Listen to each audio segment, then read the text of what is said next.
사도행전 1장입니다. 1절 5절 누가복음과 사도행전은 처음부터 상하권으로 나뉜 한 권의 책으로 집필되었습니다.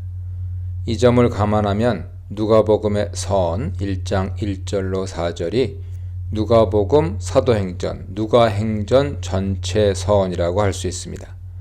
그렇다면 사도행전 서원에 해당하는 1절 5절은 단순히 누가복음의 내용을 간략하게 요약하고 자연스럽게 다음 이야기로 전환하는 역할을 합니다. 누가는 문학적으로나 헬라어 구사 능력이 있어서 다른 신약 성경 저자들에 비해 월등하다는 평가를 받습니다. 이와 같이 문학적으로 우수한 작품일수록 주제를 따라 문단을 나누는 것은 쉽지 않죠. 각 문단 주제가 명확하게 나누기보다는 자연스럽게 흘러가도록 글을 썼기 때문입니다. 따라서 학자들 중에는 사도행전 서원을 3절 혹은 14절까지로 보기도 합니다.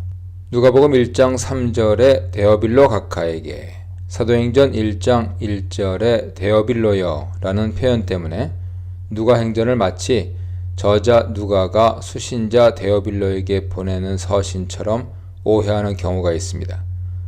그러나 실제로 누가는 고대 세계의 문학적인 관행을 따라 자신의 작품을 특정인에게 헌정하는 형식으로 표현했을 뿐입니다. 누가행전은 당대 어느 헬라 저작에도 뒤지지 않는 문학 작품이라는 평을 받습니다. 누가는 먼저 1, 2절에서 예수의 사역과 가르침에 관해 간략하게 요약합니다. 이것 역시 당시의 문학적 관행을 따른 것이죠. 누가와 동시대를 살았던 유대인 역사가 요세푸스도 유대 고대사를 1, 2부로 집필하면서 2부 서원에서 경애하는 에바브로 디도요, 이 글의 제1부에서 우리 민족의 오래됨을 증명했습니다. 만에도 카에레몬 등 여러 사람들의 진술에 대해서도 도전의 글을 썼습니다. 이제는 우리를 공격한 나머지 저자들을 반박하기로 하겠습니다. 라고 기록하고 있습니다. 누가는 2절에서 예수의 죽음을 고난, 팟세인이라고 표현합니다. 이는 죄 없으신 예수의 무고한 순환을 강조하기 위함이죠. 확실한 많은 증거는 예수의 부활에 대한 확실성을 강조하는 표현입니다. 예수의 제자들은 예수의 부활을 논리적으로 증명하려 하지 않고 기정사실로 믿고 선포하려 했습니다. 초대교회 말씀 선포는 부활에 대한 확고한 신념에서 비롯되었습니다. 예수의 주된 가르침은 부활 이후뿐만 아니라 지상사역 기간에도 하나님 나라에 관한 것이었습니다. 초대교회는 예수 그리스도를 통해 하나님이 이루어 나가시는 구원사역을 선포했습니다. 예수는 사도들에게 예루살렘을 떠나지 말 것과 아버지 약속을 기다릴 것을 명령하셨습니다. 그 후 세례 요한의 말을 인용하여 그 아버지의 약속이 성령 세례를 가리킴을 깨닫게 하셨습니다. 아버지의 약속은 이사야 32장 15절, 요엘 2장 28절 이하에 이미 예언된 바 있습니다. 특히 요엘 2장 28절 이하는 베드로 설교에서 직접 인용됩니다. 내게서 들은 바는 주님도 제자들에게 이 약속에 대해 이미 언급하셨음을 의미합니다. 그렇다면 언제 이런 말씀을 하셨다는 것일까요? 누가복음 24장 49절에 내 아버지께서 약속하신 것을 너희에게 보내시리니 너희는 이 성에 머물라 하는 말씀이 나옵니다. 이 구절은 사도행전 1장 4절 5절과 평행 본문으로 누가가 문학적 화법을 통해 새롭게 표현한 것에 불과합니다. 아울러 마태복음 10장 20절, 요한복음 14장에서 16장을 병행해서 읽어보십시오. 세례를 준다는 것은 문자적으로 어떤 사람을 물속에 담근다거나 물을 쏟아붓는 것을 의미합니다. 일반적으로 정결을 위한 수단이죠. 그런데 세례라는 단어가 성령과 연관되어 나올 때는 성령이 하늘로부터 부어지는 것을 말하며 죄사함과 연결됩니다. 우리에게 매우 익숙한 명사형 성령 세례는 신구약 어느 곳에도 등장하지 않습니다. 다만 사도행전에서 동사형으로 2번 등장하는데 모두 세례 요한의 예언과 연관이 있습니다. 오히려 사도행전에는 성령 세례 대신에 성령을 받는다, 성령이 임한다, 성령의 부으심을 받는다 같은 다양한 표현으로 나타납니다. 6절로 11절입니다. 새로운 장면의 시작과 함께 제자들의 새로운 질문이 도입됩니다. 분명히 예수는 40일 동안 하나님 나라에 대해 줄곧 말씀하셨습니다. 그런데 제자들은 왜 이스라엘 나라의 회복에 대한 질문을 하고 있을까요? 제자들이 질문하고 예수가 대답하는 형식의 대화를 통해 누가가 독자들에게 전달하려는 메시지는 무엇일까요? 개역개정은 주께서 이스라엘 나라를 회복하심이 이때니까 라고 번역했지만 직역하면 주여 지금이 나라를 이스라엘에게 회복하실 때입니까? 라는 뜻입니다. 개역개정은 제자들이 마치 이스라엘 나라의 회복에 관해 이야기하는 것처럼 오해하게 만듭니다. 나라로 번역된 바실레야는 3절에서 말한 하나님 나라를 가리키는 것이 분명합니다. 예수가 지상사역 기간 동안에도 하나님 나라를 선포하셨고 부활 이후에도 40일 동안 하나님 나라에 관해 말씀하셨는데 제자들이 터무니없게도 이스라엘 나라의 회복에 관해 이야기할 리는 없습니다. 다만 제자들은 아직도 유대주의적 종말론 사고방식에 사로잡혀 하나님 나라의 성취를 민족주의적 이스라엘에게만 국한하고 있습니다. 그러나 예수의 말씀은 편협한 유대주의적 종말론을 넘어 온 민족을 품는 새로운 기독교적 종말론으로 확장됩니다. 여기서는 2가지가 강조됩니다. 첫째, 하나님 나라의 성취에 관한 때는 아무도 모르고 하나님만 아십니다. 둘째, 하나님 나라는 예수를 따르는 제자들을 통해 성취될 것입니다. 즉, 예수를 따르는 제자들의 역할이 강조됩니다. 따라서 8절은 사도행전의 핵심 구절로서 매우 중요한 역할을 하죠. 다시 말해 앞으로 전개될 사도행전의 이야기를 함축적으로 요약합니다. 누가는 그리스도의 복음이 예루살렘에서 시작하여 온 유대와 사마리아를 거쳐 로마 제국의 심장부까지 전파될 것을 내러티브 형태로 전개하고 있는 것입니다. 그러나 성령이 너희에게 임하시면 하는 것은 4절에 아버지 약속과 5절의 성령 세례를 지칭하며 곧이어 2장에서 펼쳐질 오순절 성령 강림 사건을 예고합니다. 초대교회는 성령 강림으로부터 시작되었다고 해도 과언이 아닐 것입니다. 그런 의미에서 이 구절은 개인적인 성령 체험과 선교 열정에 관한 말씀으로 보기 전에 사도행전 문맥에서 먼저 이해되어야 합니다. 약속하신 성령이 임하시면 제자들에게 2가지 현상이 일어날 것입니다. 첫째, 능력을 받고 둘째, 주님의 증인이 됩니다. 이 2가지 현상이 오순절 성령 강림 이후 초대교회 제자들에게 일어났습니다. 증인으로 번역된 헬라어 마르티스는 1차적으로는 복음 증거를 뜻하지만 증인의 삶이라는 의미를 수반합니다. 초대교회는 말씀 선포와 거룩한 삶을 서로 불가분의 것으로 생각했습니다. 다른 복음서 저자와는 달리 오직 누가만이 예수의 승천에 대해 기록했습니다. 그렇다고 해서 우리는 예수의 승천 사실을 의심할 필요가 없습니다. 초대교회는 예수의 부활을 단순히 죽음에서 다시 살아난 사건으로만 이해하지 않고 하나님 우편으로 승귀한 사건으로 보았습니다. 초대교회는 메시아의 하나님 우편 고향을 예언한 시편 110편 1절을 통해 예수의 승귀 사건을 확증했습니다. 누가의 승천 기사를 보면 그 초점이 승천 사건 자체보다는, 즉 승천이 어떻게 일어났느냐 하는 것보다는 승천 직전에 주님이 하신 말씀에 있음을 알 수 있습니다. 이것은 현대인들의 관심사나 신문기사와 크게 대조되는 부분이죠. 만약 예수의 부활이 오늘날에 일어났다면 이 사건을 바라보는 우리 관심과 신문보도는 과연 어떠했을까요? 예수께서 당부하신 말씀과 하늘로 들려 올라가시는 가시적인 현상 중 어느 부분에 더 집중했을까요? 교회, 기록된 말씀의 공동체, 교회, 배움과 순종의 공동체, 교회, 성령의 공동체에 대해 묵상해 보시기 바랍니다. 12, 14절입니다.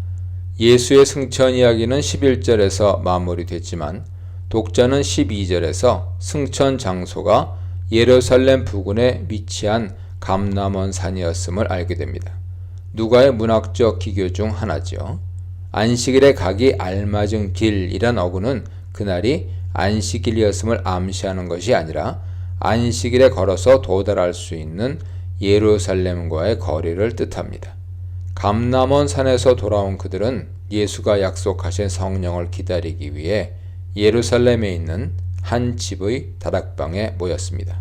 이 다락방이 최후의 만찬이 있었던 것과 동일한 장소로서 마가 요한의 어머니 마리아의 집인지는 단정할 수가 없습니다. 누가는 그 자리에 참석한 11제자 이름을 나열했는데 누가복음 6장 14, 16절에 소개되었던 명단과 동일합니다. 이는 그들이 초대 교회의 핵심 멤버였음을 보여주죠. 그런데 그들 중에는 예수를 따르던 여자들과 예수의 어머니 마리아, 예수의 아우들도 함께 있었습니다. 여기서 우리는 예수의 부활 이후 마리아와 아우들에게 큰 영적 변화가 생겼음을 짐작할 수 있습니다. 그들은 예수의 지상 사역 때는 믿지 않았지만 예수의 십자가와 부활 사건을 경험한 이후 예수를 믿게 된 것으로 보입니다. 야고보는 나중에 예루살렘 교회 수장 직분을 맡게 됩니다. 그리고 디아스포라 유대 그리스도인들에게 믿음과 삶의 일치를 설파하는 서신 야고보서를 남기고 순교한 것으로 전해집니다. 다락방에 모인 자들은 한마음으로 성령의 약속을 기다리며 기도에 힘썼습니다. 개역개정은 오로지, 개역 한글은 전혀라는 부사를 덧붙입니다. 본문에 사용된 동사 프로스카르테레오는 지속하다, 전념하다의 의미로서 누가의 의도는 이들이 오로지 기도만 했다는 의미가 아닌 듯합니다. 오히려 누가는 그들 모두가 한 마음으로 기도에 집중했음을 강조하려 합니다. 15, 22절입니다. 누가는 예수의 승천과 오순절 성령 강림 사이에 일어난 사건 하나를 본달락에서 소개합니다. 가룟 유다를 대신할 12번째 사도를 선출하는 일이죠. 누가는 왜 이 사건을 중요하게 다루고 있을까요? 누가는 새 단락을 그때로 시작합니다. 비록 개역 성경은 모임 무리의 수가 약 120명이나 되더라 라고 시작하지만 사실 원문은 그때에 베드로가 그 형제들 가운데 일어서서 말했다로 시작합니다.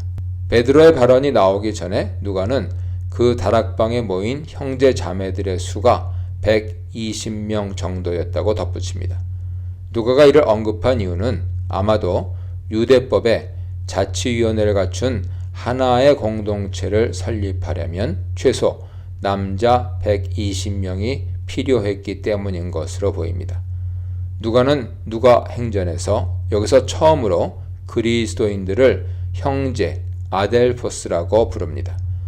물론 이 호칭 안에는 여자들도 포함되죠. 학자들은 이것이 초대교회 교인을 지칭하는 최초의 호칭이었을 것으로 추정합니다. 피를 나는 혈육관계는 아니지만 예수 그리스도 안에서 서로 한 가족임을 나타내는 표현이었을 것입니다.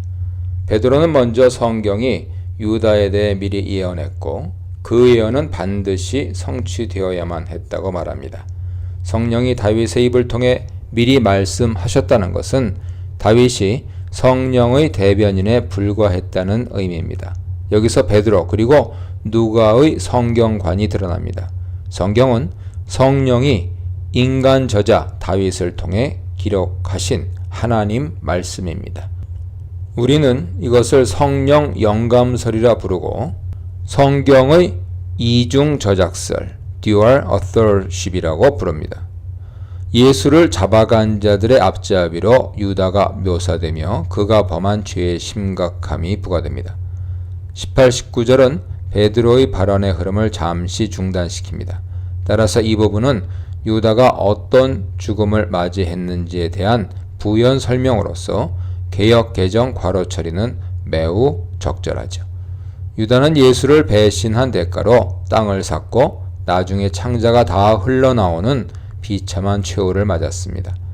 그 사연이 사람들에게 알려져 그 밭을 아람어, 그들의 말이라고 되어 있죠. 아람어로 피의 땅이라고 부르게 되었습니다. 그러나 그 이야기는 마태복음에 소개된 내용과 여러 측면에서 상이합니다. 마태는 유다가 목매어 자살했다고 전하면서 피 묻은 돈을 다시 제사장들에게 돌려주었고 제사장들은 그 돈으로 토기장이의 밭을 사서 나그네의 묘지로 삼았던 것이 피의 밭으로 불리게 된 기원임을 밝힙니다. 마태복음 27장 5절에 보세요.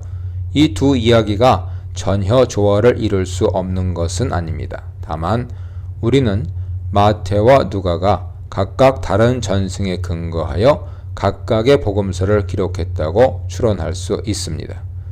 20절에 이르러 드디어 다윗의 시편 두 구절이 인용됩니다. 69편 25절과 109편 8절입니다. 시편 69편 25절은 메시아를 대적하는 자를 향한 저주의 말이며 초대교회는 당연히 이 구절에서 예수를 배반한 자에 대한 예언이나 그 모형을 발견했을 것입니다. 따라서 시편 69편 25절의 그들의 거처, 복수형이죠. 그들의 거처는 그의 거처, 단수형으로 수정이 불가피했을 것입니다. 여기서 거처는 유다가 산 땅을 가리키죠.